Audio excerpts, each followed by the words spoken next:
L'École supérieure d'administration, d'économie, de journalisme et des métiers de l'audiovisuel ESAE offre de nouveaux challenges pour l'année universitaire 2023-2024. Étudiantes et étudiants, parents d'élèves nouveaux bacheliers, ESAE, c'est la garantie d'une formation de qualité à des conditions très avantageuses. À Gbedjromede, à Papa, à Boumekalavi et Parakou, inscrivez-vous en administration générale, administration du travail et de la sécurité sociale, trésor et finances publiques, impôts, diplomatie et relations internationales, journalisme et métiers de l'audiovisuel, gestion des marchés publics, planification et développement local, sciences économiques, sciences juridiques et toutes les filières des sciences de gestion. ESAE vous offre des bourses, demi-bourses et de réductions pour les premières inscriptions dans toutes ces filières. Waouh! En licence 1, 2 et 3 et en master, bénéficiez jusqu'à 50% de réduction sur tous nos sites. N'est-ce pas génial? Infoline. ESAE Gbedjromede, 3e rue à droite en quittant le carrefour Le Jador pour la BIBE Jéricho ou au plus 229 90 93 65 21 98 98 14 00 à Kpakpa au plus 229 52 88 33 33 à Boumekalavi au plus 229 52 88 44 44 Parakou au plus 229 52 46 12 12.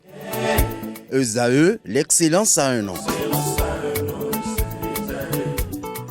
Mesdames et messieurs, bonjour et bienvenue sur Free Sport, reporté pour des raisons techniques lors de la 3e journée dans la conférence Sud. Les rencontres Renaissance BBC face à Élan Coton et Énergie face à Aspac auront lieu ce mercredi 13 décembre 2023 au centre sportif Soweto à 16h. Le premier duel mettra aux prises Renaissance BBC et Élan Coton, imperturbable et très incisif depuis le début de la compétition. Renaissance BBC, qui jusque-là a enchaîné 3 victoires en 3 matchs, devra se surpasser pour ralentir l'élan ravageur des cotonculteurs champions en titre. À 16h sur le terrain des sociétés de la SBEE à Bégamin, la vague bleue des Portugais va se mouvoir pour essayer de submerger les électriciens afin de se repositionner dans le classement. 2 matchs, 1 victoire et 1 défaite. Aspac BBC, vice-champion en titre, se retrouve désormais au coude à coude avec Énergie BBC qui compte 3 points grâce à 1 défaite et 1 victoire. Ce rapport de force présage d'une rencontre épique qui fera fouetter les paniers.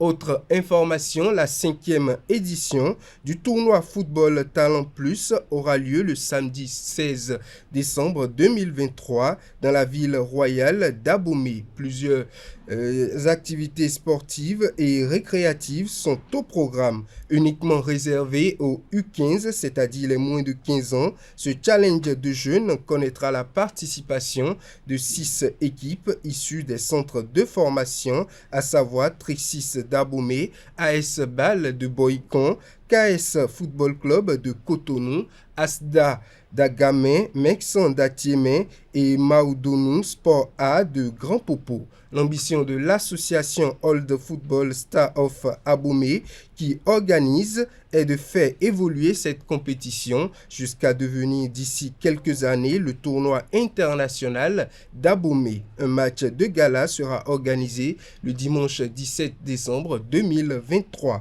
Il mettra aux prises les plus anciens footballeurs du plateau d'Abomey. Hors de nos frontières, le point sur les équipes déjà qualifiées en Ligue des Champions et reversées en Ligue Europa après la soirée d'hier mardi. Pour le compte des déjà qualifiés en Ligue des Champions, on compte le Borussia Dortmund, le FC Barcelone, l'Atlético de Madrid et le Lazio Rome. Les équipes déjà reversées en Ligue Europa, le RC Lens, le Brazza, le Rotterdam, le Benfica, Galatasaray et le Young Boys. Pour finir, une scène choquante a ébranlé le championnat de football de Turquie le lundi 11 décembre 2023. Le président du club d'Ankara Gurku, Farouk Koka, a agressé violemment l'arbitre Halil Meller à la fin du match contre Rizespor. L'incident a conduit à la suspension immédiate du championnat de première division. À la suite du match, Farouk Koka a envahi le terrain, donnant un coup de poing au visage à l'arbitre Halil Meller. Le geste a déclenché une autre attaque encore plus violente sur l'arbitre.